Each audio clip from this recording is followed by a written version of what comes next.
You don't belong in a place like this. Try the outlet malls on Jefferson. That was the first thing manager Sylvia Hart said the moment Zara Miles walked into Opulence Gems at 11:15 a.m., wearing jeans, a plain white t-shirt, and a quiet kind of confidence that didn't match the polished marble floors or gold-accented jewelry cases.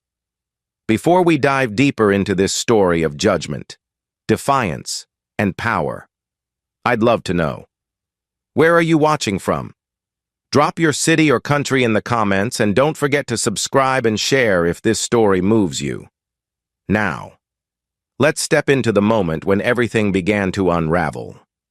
The boutique was packed. A shipment delay had pushed availability of high-ticket items, and a crowd surge at 11:10 a.m. had brought in dozens of customers, crowding the display cases and overwhelming the front staff. Still, Sylvia stood tall near the central counter, arms folded, scanning customers like a customs officer, and the moment she saw Zara, her eyes narrowed. Sylvia was 34, dressed in a tight black blazer, voice clipped and commanding. "Appointments only today," she said without looking up from her tablet. Zara paused by the central case, eyes fixed on a diamond necklace labeled at $25,000. She said calmly, "I'm here to purchase this necklace." Behind Sylvia, sales associate Riley Tate, young, sharp-jawed, with a habit of whispering too loud, let out a laugh. "That? In those jeans?" he muttered. "You can't be serious." Sylvia smirked and shook her head. "We're only assisting serious buyers right now." Zara's tone didn't change. "I said I'm here to buy the necklace." Riley rolled his eyes and whispered. "She probably wandered in from the bus stop." Sylvia tapped her screen and said again, "No walk-ins, and certainly not without a refined presentation." Near the Baroque mirror wall, Ezra Lane, a rising L.A. musician known for his quiet demeanor, watched the scene unfold. His brows furrowed, but he said nothing. Yet, beside the emerald display, writer Tara Singh shifted uncomfortably, catching the shift in energy. Then, near the far end of the room, Lila Brooks, a young black stylist dressed in soft neutrals and sleek heels, paused mid-conversation. She looked over at Zara, then back at Sylvia, eyes narrowing, slowly, deliberately. Lila pulled out her phone and started recording. Zara's expression remained composed, but something old stirred in her chest. At 20, she'd been denied entry into a boutique store for wearing sneakers, told she couldn't afford anything inside. That memory, still sharp, fueled her rise. Now 37, she held $6 billion in assets and owned half the luxury real estate Riley probably dreamed about. She didn't shout. She didn't flinch. She stepped closer to the case and repeated, "Please pull out the necklace. I'd like to see it up close." Sylvia scoffed. "We don't entertain impulse browsers," Riley added, louder this time. "No offense, but this place isn't for everyone." Zara reached into her pocket, dialed a number, and raised the phone to her ear. "Nia, start recording. We're live at Opulence Gems." From the other end, her assistant Nia Cole responded evenly. "Audio is rolling, ma'am." Riley blinked. Sylvia frowned. Ezra took a step closer. Tara's voice, gentle but firm, floated between them. "Let's hear her out. We're all customers here." Sylvia's tone turned steely. "This store serves individuals who respect luxury. We curate our clientele. That means looking the part." Zara lowered the phone. "Do you think wealth wears labels?" Riley smirked. "It doesn't wear fruit of the loom. I'll tell you that much." Lila's phone was still recording, now zoomed in on Sylvia's expression, tight-lipped, dismissive. Across the showroom, murmurs grew as customers began to tune in. Zara turned slightly, addressing the bystanders. "Anyone else here judged for how you're dressed?" Ezra's voice broke the tension. "This is wrong. he said. It doesn't feel right. Ms. Miles, right? Zara gave a soft nod. Ezra continued. I followed your work. You funded the Green Space Initiative in Crenshaw. You bought the textile plant and reopened it. You're the real deal.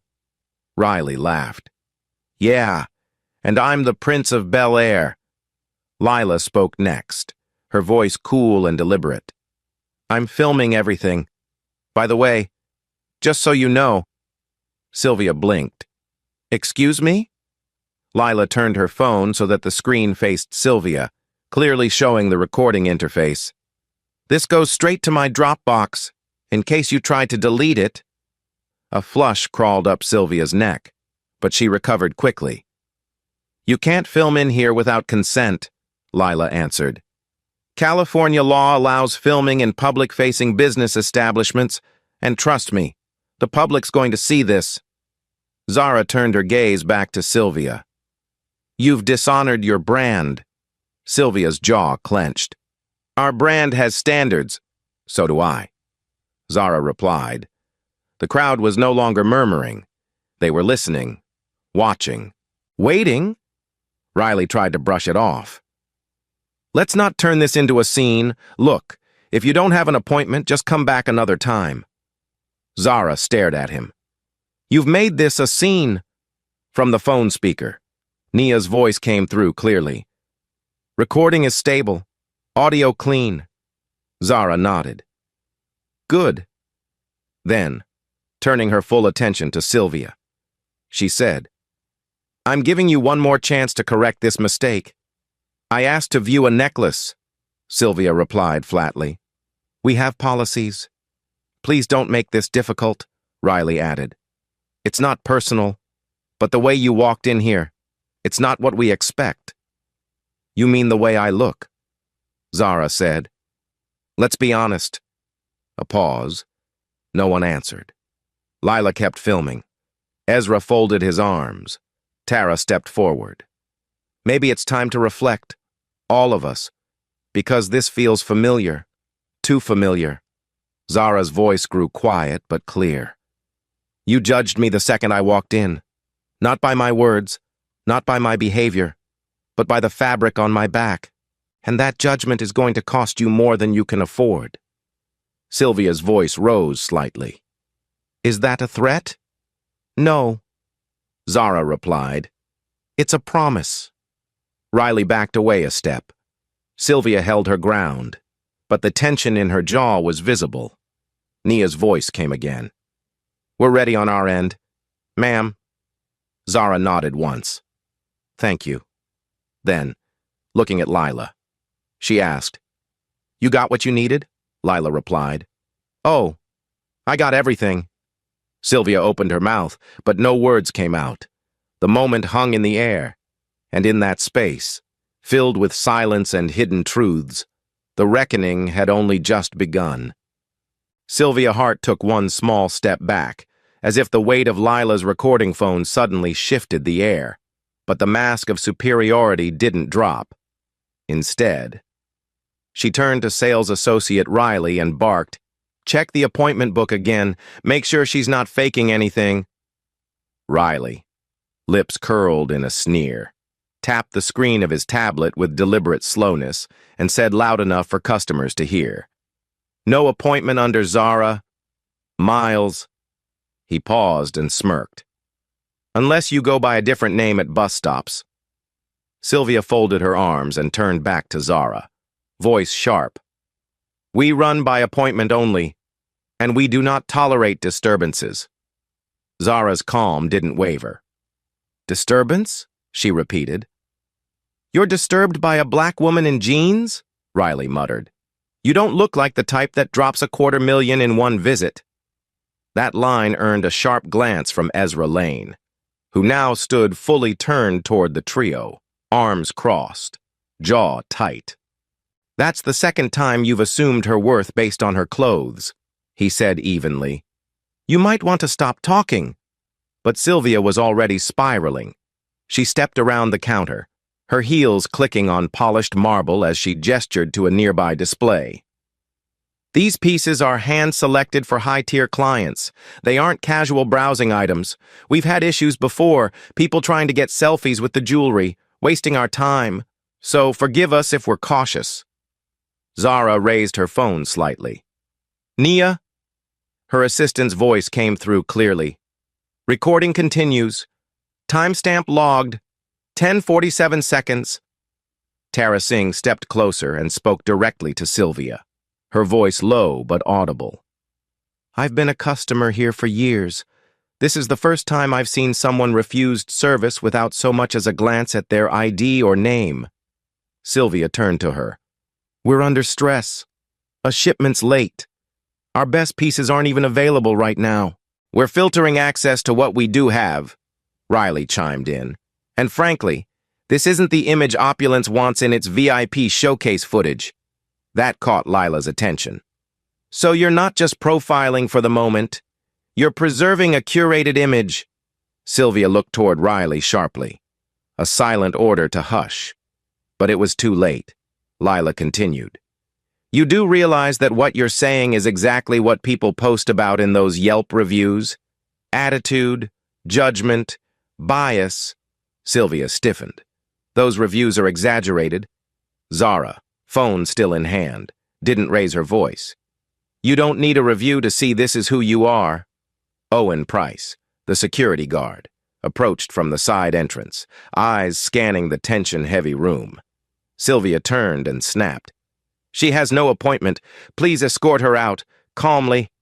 Owen nodded but hesitated as he looked directly at Zara. He recognized something. Authority. Maybe. Or the weight of too many eyes locked onto him in a moment that could spiral. He stepped toward her slowly. Ma'am, I need to ask you to leave the showroom unless you can show. Show what? Zara cut in. That I'm worthy of breathing the same air as you? That my bank balance can dress up your assumptions? Owen's hand twitched at his belt, not for a weapon, but in a show of instinct. Not aggression. Tension, Riley barked. She's stalling. Just get her out already. Lila kept filming. Ezra spoke up. You touch her, and that footage goes viral before she hits the sidewalk. Owen looked toward Sylvia. Are you sure there's no appointment? Sylvia didn't even check. I already said it. There's nothing under her name. From the phone, Nia's voice cut through again. Confirmed. Zara Miles has the 11:15 a.m. consultation booking, entered on Friday at 9:02 a.m. Pacific. Confirmed via Opulence's own scheduling system. Saved screen capture sent to you now. Ma'am. Sylvia froze, the muscles in her face flickering as her control cracked. Riley leaned over the counter, eyes wide. Wait, what? Nia added. I also have audio from your earlier denial. This is no longer just internal. It's evidence. Zara's voice dropped to a razor's edge. So tell me again, Sylvia, do I belong here now? Sylvia tried to rally. There must have been a mistake in the system. It's possible someone... But before she could finish, Riley's face turned pale. I may have adjusted the queue Friday morning, he stammered. We had a walk-in from one of our longtime clients and... And? Tara asked sharply. Riley swallowed. Sylvia said to prioritize the client who looked more promising. She didn't say it directly, but... But what? Zara pressed. Riley's voice cracked. But she said we don't waste time on people who don't understand our brand. She told me to look for cues. You know, presentation, manner, fit. So, Ezra said, you're trained to judge people on how expensive they look. Silence. The kind that presses into skin and memory. Owen's voice, low, shook slightly. I was told to remove anyone who doesn't look like they'd leave a tip, Sylvia hissed. Stop talking. But it was too late. Nia's voice returned. Audio saved, transcribed, name tags confirmed. Lila lifted her phone higher. This story is already writing itself. Sylvia turned to Owen. Remove them all. Her, the filmer, everyone who's turning this into chaos. Owen didn't move. His jaw clenched. Not this time, Tara stepped between Sylvia and Zara, her voice steely now. "You asked for this. Sylvia, this isn't a breakdown. It's a mirror. And you're cracking." Zara's voice was steady as granite. "Bias isn't just in policy. It's in tone, in who you greet first, who you trust, who you push out the door." Riley's lips quivered. "I'm sorry. I really am.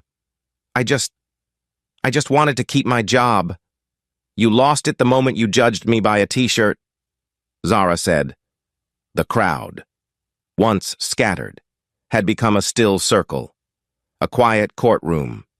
No shouting. Just slow-burning realization. "Nia, ever precise," said into the phone. "We're drafting the escalation file now. Ma'am, ready when you are." Zara's gaze didn't leave Sylvia's face. "The necklace I came here to see. Fetch it." Sylvia blinked. "What?" "The necklace," Zara repeated.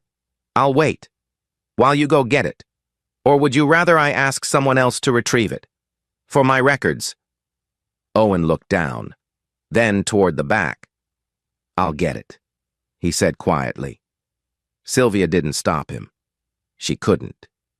Because for the first time that morning, everyone in that showroom understood what was happening. This wasn't a scene. It was a reckoning. Owen Price returned from the back room holding the velvet tray with the $25,000 diamond necklace. But his hands were trembling, not from the weight of the piece, but from the weight of what he was walking into. He stepped toward Zara with lowered eyes, placed the tray on the counter without a word, and stepped back like a man unsure of which side he was on anymore. But before Zara could even reach for the tray, Sylvia blocked the display with her arm and snapped. "We're done here. This display isn't for theatrics," Riley added under his breath. "She's stalling for footage, probably trying to sue." Owen opened his mouth, hesitated, then closed it again. Lila's phone was still rolling. Her lens caught the tight fury in Zara's face, the subtle shift from measured patience to deep, seething insult. Ezra moved closer to the counter and said quietly, "You should let her see it. Just do the right thing." But Sylvia didn't move. Instead, she tilted her head and said loudly, "If you are who you say you are, then prove it. Show some ID. Maybe that will clear this up." Zara took a slow breath and reached for her purse, but before she could unzip it, Owen, flustered, stepped forward and grabbed her arm, pulling it back with just enough force to dislodge the slim gold watch from her wrist. It hit the marble floor with a crisp metallic ring. The room went completely silent. Tara gasped. Ezra stepped in instinctively. "Hey!" he shouted. "Back off!" Lila zoomed in on Owen's hand, now hovering in midair as if even he didn't understand what he'd just done. Zara stared at her arm, then down at her watch. Her voice didn't rise. It dropped lower, heavier. "Pick that up," she said. Owen froze. "Ma'am, I didn't." "Pick it up," she repeated, slowly. Owen bent down and retrieved the watch. He handed it to her, his face pale. Sylvia, unfazed, scoffed. "Now we're being dramatic. If this were anyone else." "But I'm not anyone else," Zara said, eyes locked on Sylvia's. "I booked an appointment. I asked politely. I was insulted, dismissed, physically handled, and denied the basic dignity offered to anyone in this room." She turned toward Owen. "And you, why did you grab me?" Owen looked like he wanted to vanish. I was told." "Told by whom?" Nia's voice, still coming through the phone in Zara's hand, answered flatly. "Sylvia Hart instructed Owen Price by internal policy to remove undesirables, quoted directly from last week's internal log. Friday, 2:16 p.m. Riley's face twisted. "Wait, how'd you get that log?" "Your systems aren't as exclusive as your attitudes," Nia replied. "I've been auditing them since the moment we walked in. Sylvia's voice cracked. You accessed internal logs? That's not legal. Neither is targeted discrimination, Zara said. She glanced around the room. You wanted proof of who I am? She turned her phone outward, showing a live video feed. Nia's voice narrated calmly. Broadcasting to internal stakeholders. Hello, board members. Sylvia's face drained of all color.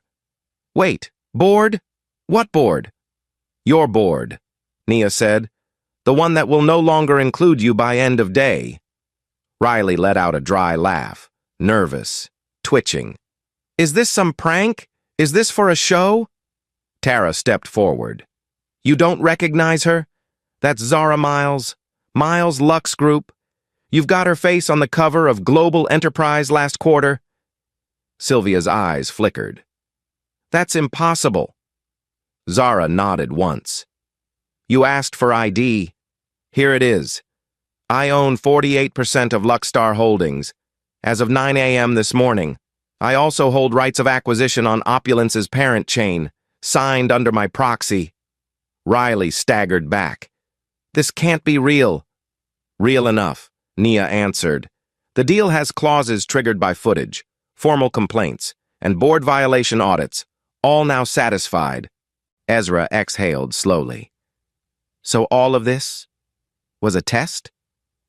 Zara looked at him. No, it was an opportunity. And they failed. Owen opened his mouth again, but this time it was to confess. Ma'am, I was the one who deleted your appointment from the guest register. Heads turned. Lila zoomed in. You what? Tara asked. Owen didn't try to defend himself. I was told to prioritize clients that fit the Opulence aesthetic. I shouldn't have listened, I thought. You thought wrong, Zara said, without bitterness, just truth. And now you have to live with that. Sylvia stepped in quickly. He was just following policy. Don't punish the staff for a company culture. You built the culture, Nia snapped. Your fingerprints are all over the directives. Zara walked slowly around the central counter, eyes scanning the silent room of customers, staff, and bystanders, some still pretending to browse, others frozen mid-step. I've received reports about this location for months. Elitist treatment, racial profiling, disrespect toward younger clients, customers turned away because of sneakers, headscarves, or tattoos. I came to see if it was true, and you didn't even hesitate to prove it. Sylvia stammered. We had a busy day. The crowd, the delays. It wasn't personal. No, Zara said softly. It never is. Until it is. Lila stopped recording and tucked her phone away. I got everything, she said quietly. Every word. Riley sank down onto a low stool behind the counter. I didn't know who you were. I thought you were just another... He stopped himself. Zara filled in the rest. Just another black woman in a t-shirt. He didn't answer. He didn't need to. Ezra looked over at Zara. So what now? For the first time that day, she smiled. It was subtle, cold, calm. Now, I go to the back office and complete the acquisition of this chain. Sylvia gasped. You're buying Opulence? Already bought, Nia confirmed. Pending final voice authorization. And then what? Tara asked. Then, Zara said, we clean house, and we rebuild it right. She turned to Lila. You coming with me? Lila blinked. Me? You recorded truth, Zara said. Come witness how we end the lie. Sylvia's voice snapped through the air like a whip, sharp and panicked, as she pointed toward Owen and barked. Remove her! Right now! I don't care who she says she is! But Owen didn't move. Not because he couldn't, but because his feet had somehow fused to the polished marble beneath him. His eyes darted between Sylvia's outstretched hand and Zara's calm, unblinking gaze. Do it! Sylvia shrieked, her voice cracking under the pressure of a dozen watching customers and the heat of her own unraveling control. Riley added fuel with a muttered, "If she really bought the chain, why is she still standing here?" Lila's phone had resumed filming, the red record dot pulsing at the top of her screen as she shifted position to catch the confrontation head-on. Zara didn't flinch. She stood at the heart of the showroom, the diamond necklace tray untouched before her, her watch clipped loosely back onto her wrist like armor. "Go ahead, Owen," she said softly. "If you think I don't have every word you've spoken logged, try it." Customers who had once been passive now began to stir. One older couple near the back shook their heads in quiet disbelief. A younger woman whispered, "This is the one from Forbes, right?" Ezra moved to Zara's side without hesitation, his voice firm but calm. "She's not going anywhere. And neither are we." Sylvia's hand trembled but stayed lifted. "You don't understand. This store has standards, expectations. I built that." "No," Zara said, her voice low and weighty. "You built a wall." Tara took a step forward, placing herself between Sylvia and Owen, her brow tight with fury, her voice cutting and direct. "Sylvia Hart, I've been coming here for 7 years, and I've heard what you whisper when you think no one is listening." Sylvia blinked. "Excuse me?" "You have rules," Tara said. "Unwritten, verbal, poisonous rules. I heard you tell a trainee last month not to serve anyone with more denim than diamonds. 2 years ago, you called a hijab a distraction from luxury." The crowd murmured. Lila zoomed in on Sylvia's face, catching the subtle recoil, the half-second of recognition, the crumbling mask. "I thought I misheard," Tara continued, "but I didn't. And now it's time everyone else heard it too." Sylvia's breath hitched. "This is all out of context. I was under pressure. You don't understand the clientele we deal with." Zara didn't move. She didn't raise her voice. She simply said, "Nia?" Her assistant's voice came clearly over speakerphone. "Tara Singh's testimony confirmed. I also have 4 flagged Yelp reviews echoing similar language from Sylvia, verified by account history and posted timestamps." Riley looked stunned. "They actually posted that?" "They did," Nia replied. "You just didn't care enough to read it." Owen, hands visibly shaking, took a step back from Sylvia. "I heard it too," he admitted, voice hoarse. 2 days ago, you told me to watch the entrances for anyone dressed like a discount bin." Sylvia turned on him. "That was just an expression." "No," Zara said. "It was policy, verbal, unwritten, and deadly," Ezra added. "You've been judging people before they speak, before they breathe. That's not luxury. That's cowardice." Sylvia, cornered and shrinking, muttered, "I was trying to protect the brand." "You became the brand," Tara replied coldly. "And it's rotten." Riley looked like he wanted to disappear. I didn't know she was this serious." "You didn't ask," Zara said. "You saw jeans and made your judgment." Sylvia staggered back a step, bumping into the necklace case. "You can't prove any of this in court." "I don't need a courtroom," Zara replied. "I have the showroom, I have the customers, I have the footage, and I have your voice." Nia's voice echoed over the phone, crisp and final. "Corporate confirms. Termination approvals processed. Sylvia Hart, Riley Tate, Owen Price, all released effective immediately." A gasp swept the room. Sylvia's mouth opened, then closed. Riley sat down hard on the stool behind the register, his face hollow. Owen didn't argue. He didn't even blink. He just lowered his head. But Zara wasn't done. She turned toward Lila. "Show me the footage." Lila approached, flipping her phone around, playing back the scene of Sylvia sneering at Zara near the entrance, Riley's mocking voice in the background, and Owen grabbing Zara's arm. She stopped the video and looked up. "It's all here. Every second, Zara nodded once, then turned to Tara. And your words? Tara looked around at the room and then back at Zara. You have my voice. Publicly, privately, however you need it. Thank you, Zara said. Not just for speaking up, but for staying. The energy shifted. Something cold was lifting. Ezra moved closer. What happens next? Justice, Zara said. And rebuilding. She looked at the tray with the necklace, then back at the crowd. But first, ownership. Sylvia stood in stunned silence, unable to speak. Riley stared down at his hands. Owen didn't move. And across the room, customers who once looked past Zara now looked at her with something closer to awe, or maybe hope, because what had started as a dismissal had become something else entirely. A reckoning built from silence, and a promise that silence would never be allowed to settle here again. Zara Miles stepped forward, her heels clicking slowly across the marble showroom floor as every eye followed her movement. Silence thick in the air.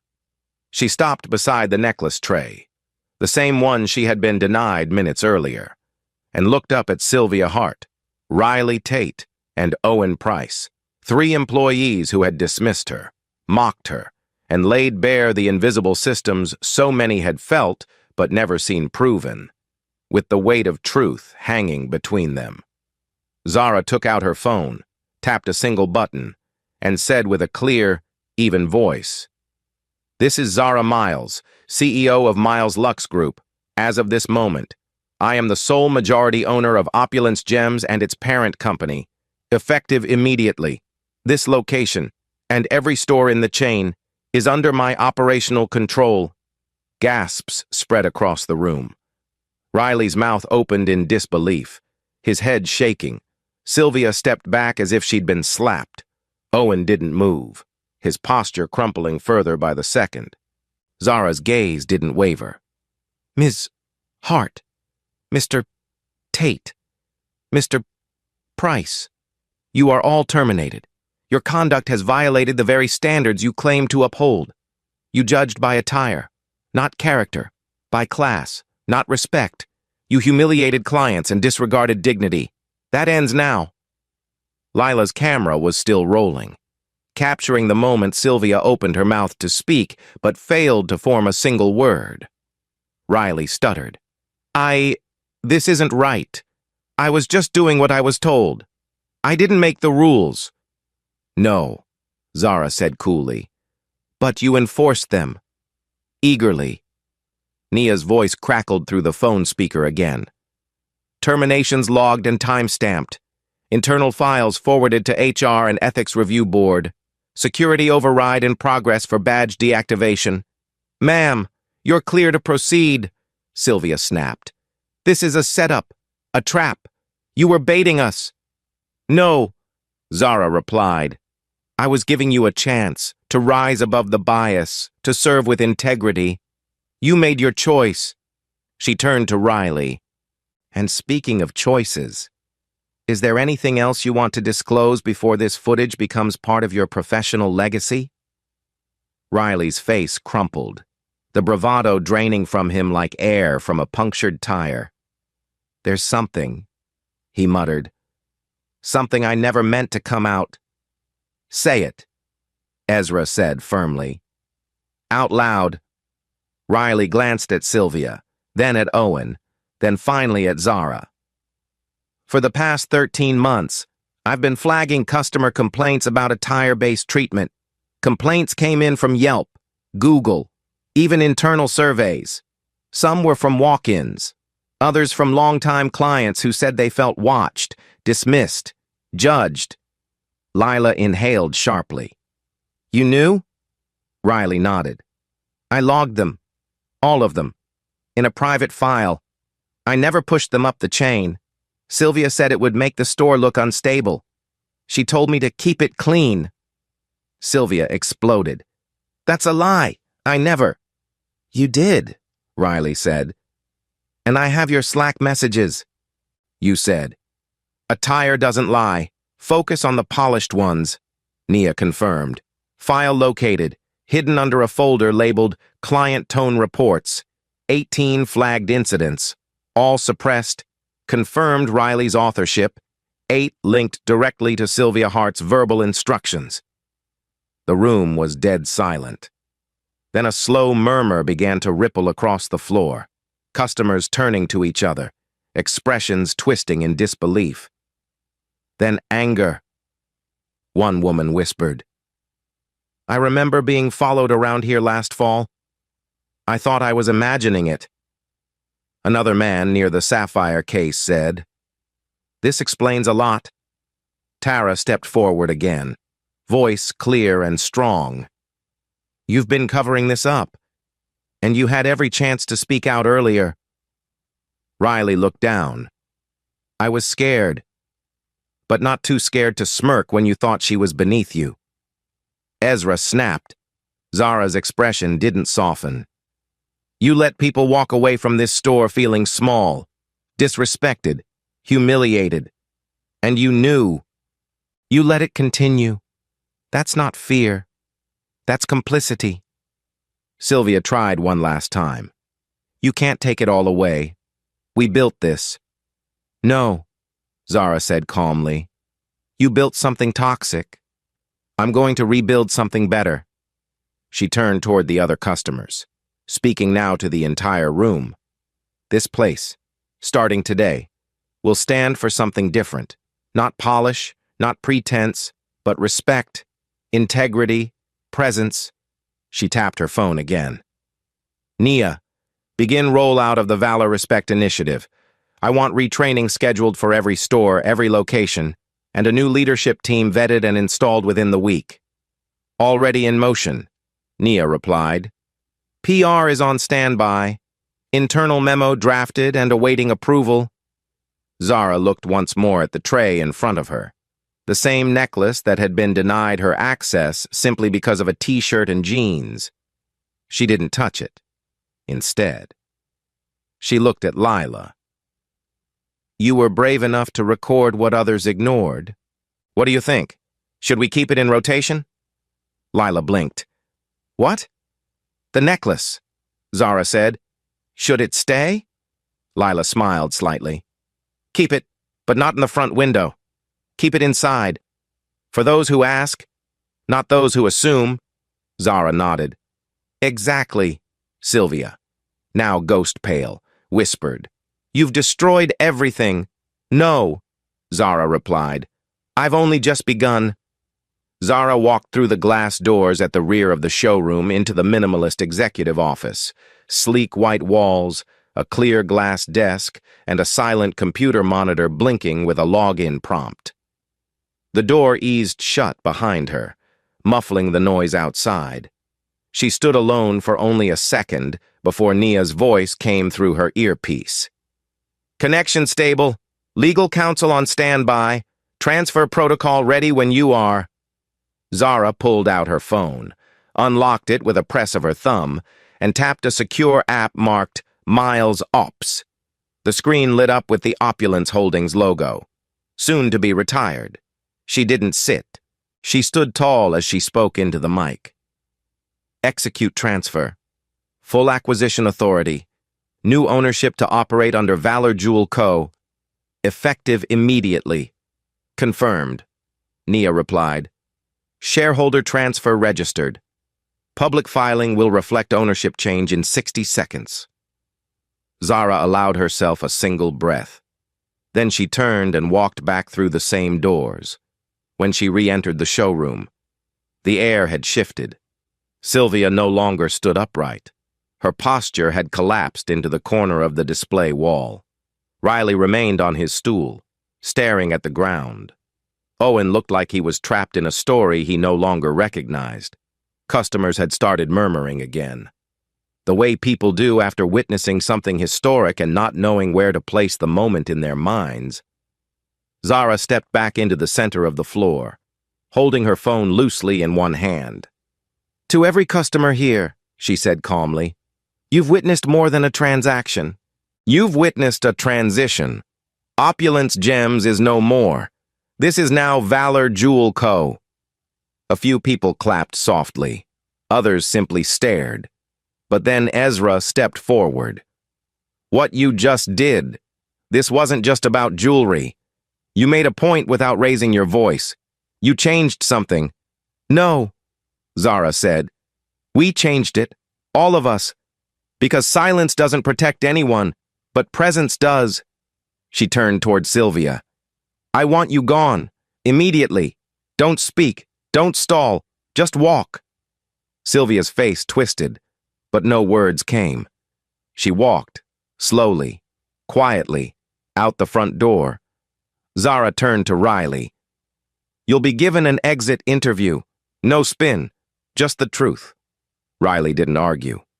Understood. Then she faced Owen. You haven't said much since you grabbed my arm, but something tells me there's more you've been holding. Owen swallowed hard, then stepped forward. There is, and I'm not proud of it. Go on, Zara said. Say it here. Say it now. Owen exhaled like a man releasing a secret that had rotted in his chest. This wasn't just one bad day.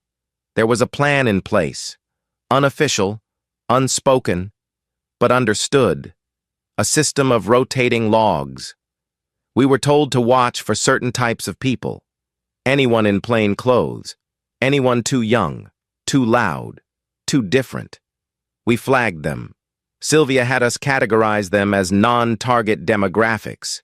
I was the one tasked with deleting those flags after each week so there'd be no audit trail.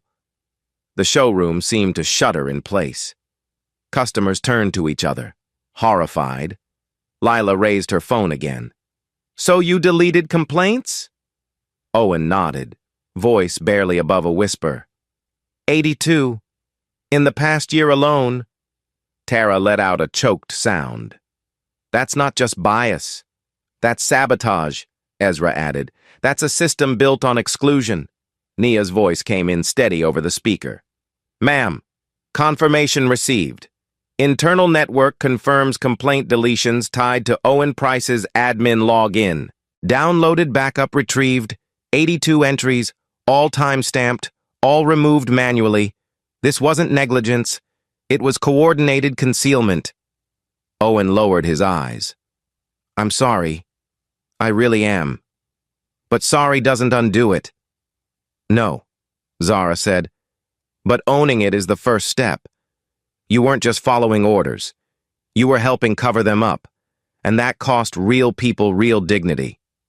Owen nodded slowly. I'll cooperate. Fully. Whatever you need. You'll sign a written confession, Zara said. Then you'll leave. No second chances. Understood, he whispered. Lila stepped forward, holding her phone to her chest now, no longer recording. So what happens to this place now? Now, Zara said. Now we start over. She turned toward the back wall and gestured to the old Opulence logo in gold letters. Take that down. It doesn't belong here anymore. Then, lifting her voice to address the entire showroom, she said, Valor Jewel Co. will be more than a name. It'll be a promise. A promise that what you wear will never matter more than how you're treated, Nia added. Valor Respect Initiative fully activated. Training begins chain-wide tomorrow morning. Statement to be published across all platforms. Ezra nodded in approval. Tara wiped her eyes. It's about time. And in the center of it all, with the remnants of humiliation still floating in the air, Zara stood with both feet planted and one message radiating from her presence. This place will never be the same again. By the time Sylvia, Riley, and Owen had cleared the showroom floor, a quiet stillness settled over the space, not the uncomfortable kind that follows a storm, but the kind that marks the start of something new. Customers lingered, not to browse, but to watch the final moments of a shift that felt long overdue. Zara stood near the central display, her hands clasped in front of her, eyes calm but purposeful. Nia's voice came through one last time. Press release published. Valor Jewel Co. Trending across internal news circuits. Public statement up. Retraining scheduled at all 28 locations. Zara nodded. Good. Let every store know. This is the new standard. Dignity before diamonds. Ezra, still standing near the window, turned to her. You really did it. Not just the firing, the healing. Not yet, Zara replied softly, but we're on the path. Then, from the back of the room, a quiet voice spoke. Miss Miles? A woman, mid-50s, modest black blazer, soft voice, stepped forward. I used to work here. I left last fall. Zara turned. You are? Camille Edwards. I was a client liaison. I quit because of the policies Sylvia put in place. I didn't fight hard enough back then. But I want you to know. I heard the things she said. The rules about who to greet, who to ignore. I saw the reports Riley buried. I'm ashamed I didn't speak up. I'm sorry. Zara walked closer. Thank you for saying that. It matters. Camille's voice cracked.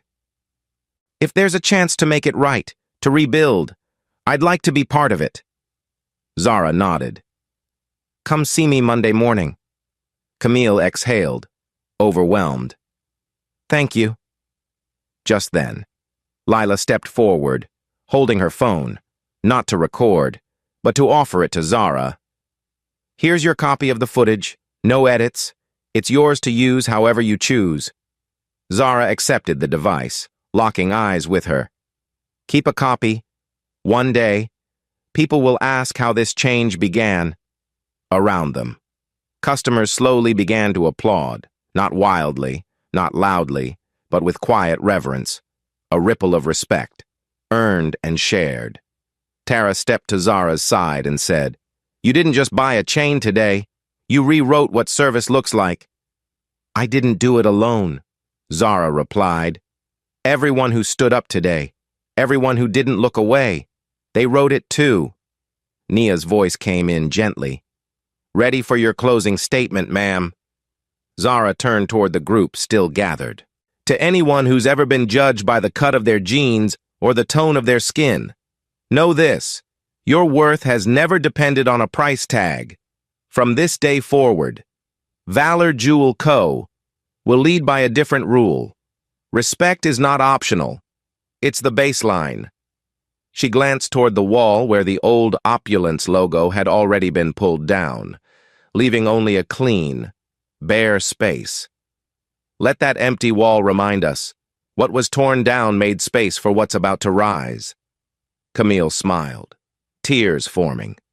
Ezra nodded, voice soft. It's about time. In the epilogue that followed, the story only deepened.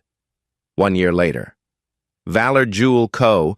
was named one of the most inclusive luxury brands in North America. Its customer base grew, not because of glossy ads, but because of trust. Former staff who had been dismissed for speaking out were rehired. A community fund, launched by Zara and named the Valor Respect Foundation, provided grants for young entrepreneurs who'd been turned away for not fitting the mold. And in stores across the country, dress code assumptions quietly faded. Sales grew, but so did confidence. So did humanity. So did the quiet joy of being seen. And as for Zara, she never once wore a suit when visiting her stores. She always arrived in jeans and a plain white tee, just to see who was paying attention to the person, not the packaging. If you've ever been dismissed, silenced, or underestimated because of how you looked, this story is for you. If it moved you, share it. Let someone else know that respect begins where judgment ends. Change doesn't start with a press release. It starts with a choice. Make yours count.